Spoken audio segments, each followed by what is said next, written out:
За бид энэ хэсгээр график индикаторын талбар хэрхэн үүсгэх тухай, талбарыг өөр төслийн файл руу хэрхэн шилжүүлэх тухай ойлголтуудыг үзэх болно.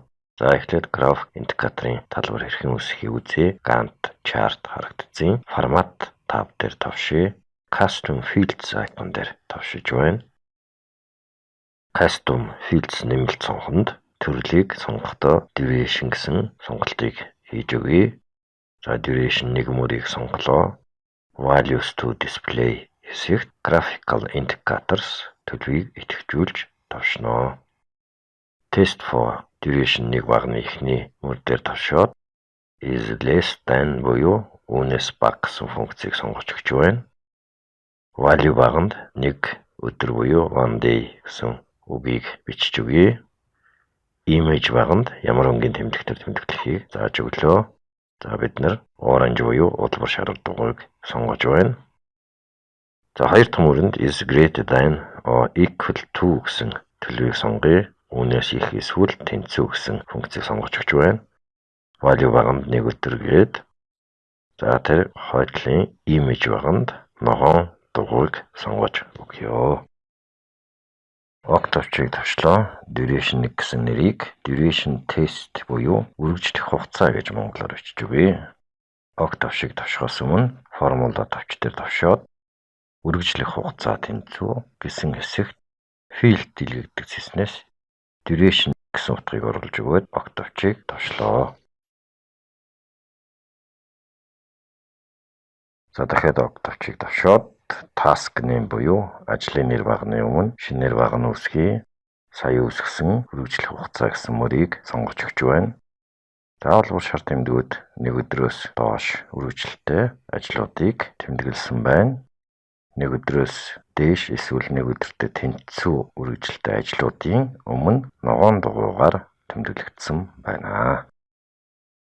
За одоо өөр нэг төрлийн баг нь үүсгэж үзье. Дасгалын файлыг нээсэн байна. За Gantt chart харагдсан үед формат tab дээр тавшаад Custom Fields мөрийг сонгоно. Type буюу төрөл гэсэн мөрөнд бид flag буюу дарцаг гэсэн төлөвийг сонгож өгч байна. За нэрийг нь төслийн менежер буюу Project Manager PM гэж бичиж өгөөд Octave-чийг тавшлаа. Төслийн менежер тухайн ажилд томилогдсон бол yes, үгүй бол no гэсэн утгууд бүхий баг нь үүсгэж байна. За формула тавч дээр тавшаад function дэлгэгдэх цэснээ general мөрнөөс if буюу IIF хаалтан дотор expression true part false part гэсэн функцийг сонгож өгч байна. За тэр expression гэсэн текстийг сонгоод selection хийгээд field дэлгэгдэх цэснээс text мөрнөөс нь resource names гэсэн төлөвийг оронд нь сонгож хийж өгч байна. За одоо жаахан өөрчлөлт хий. IIF хаалтан дотор resource name тэнцүү project manager. За project manager гэсэн үгээ кавичк дотор хийж өгч байна. За тэгээд таслал yes, таслал no гэж бичиглүүлчихэд алдааж өгье. За ийм өөрчлөлт хийж өглөө.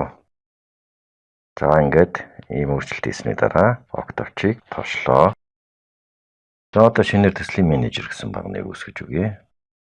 PM гэсэн баг нь үүсгэж байна. Энэ Gantt диаграмаас харахад төслийн менежер дангаараа томилогдсон бол yes, холимогдох бол no төлөвтэй байна.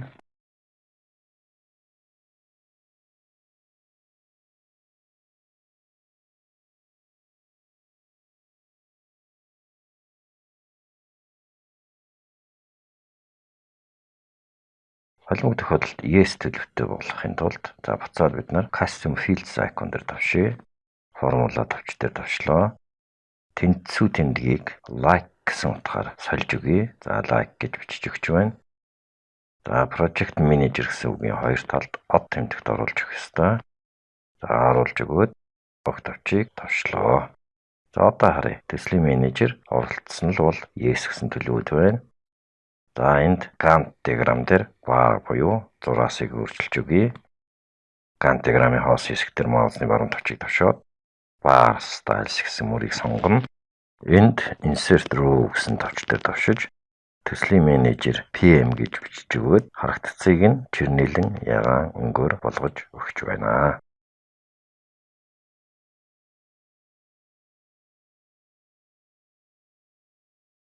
За энд бас show for гэсэн баганд flag 1 гэсэн утгаа зааж өгөх ёстой. Зааж өгч байна. За ингээд октавчийг давшаад гант диаграмаа харъя. За энд бид өмнөх шиг талбаруудын дистралыг зөв барьжуулах хэрэгтэй байна. За тэгвэл дахиад bar styles-а дуудаад ажлын менежер буюу PM руу сонгоод cut row гэсэн товч дээр товшино.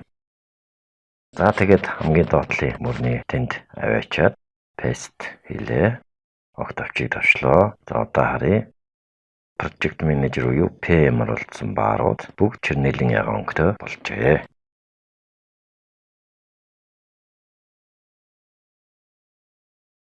За одоо бид энэ курс хичээлийн хамгийн сүүлийн ойлголт болох нэг ойлголтыг үзээд энэ курс видео хичээлээ дуусгаж байна. Бид үүсгэсэн файл буюу талбараа өөр төслийн файл руу хэрхэн move буюу шилжүүлэх вэ гэсэн ойлголтыг үзье. Дасгалын 14 дугаар хавцнаас 3 файлыг нээж өгье. За эхнийх нь MyKitchen доогуур зураатай мөн. За хоёр дахь файл нь MyKitchen доогуур зураатай формула, доогуур зураатай result, доогуур зураатай mom гэсэн төслийн файл байна. За гурав дахь файл нь болохоор MyKitchen доогуур зураатай flag fields, доогуур зураатай result, доогуур зураатай mom гэсэн файлуудыг тус нээлээ. За MyKitchen формула result гэсэн файл нээлттэй байгаа үед custom fields хэсэг рүү ороод үзье. Finish төлөвийг сонгоход за тэр дээр үүсгэсэн real finish гэсэн талбарыг цогцолтуулан үүсгэсэн харагдаж байна. За хаач MyKitchen flag fields result гэсэн файл нээлттэй үед custom fields нэмэлт сонгохноос flag төлөвийг харуул PM халдан дотор flag 1 гэсэн цогцолтуулсан талбар үүсгэсэн харагдаж байна. За одоо энэ үүсгэсэн талбаруудаа нэг төслийн файлаас нөгөө төслийн файл руу хэрхэн шилжүүлэх боломжтойг харъя. Ингийн тулд бид файл тав дээр тавшаад organize гэсэн icon дээр тавшъя. За аль файл нэгдсэн хамаагүй fields тав дээр тавшиж өгье. За PM flag 1 гэсэн үүсгэсэн харагдаж байна. Custom fields available in гэсэн дэлгэгдэг зэснээс MyKitchen доогуур зураатай formula result гэсэн файлыг сонгож байна. За ингээд real finish талбар үүсгэгдсэн энд харагдаж байна. MyKitchen доогуур зураатай mon файлыг сонгож харуул ямар нэгэн цогцолтуулсан талбар үүсгээгүй энд харагдаж байна. MyKitchen доогуур зураатай formula result үүсгэгдсэн real finish талбараа за жишээлбэл MyKitchen доогуур зураатай mon файл руу copy хийж өгье. За copy хийж байна. Ороод ирсэн харагдаж байна.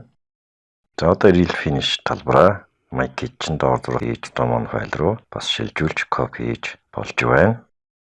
Өөр PM flag талбарыг хуулбарлаж шилжүүлэх гэвэл за бид сая хийсэн үйлдэлүүдтэй адил үйлдэлийг хийнэ. За ингэснээр бид Microsoft Project 2016 курс видео хичээлийг ийм байдлаар үзэж дууслаа. За их баярлалаа.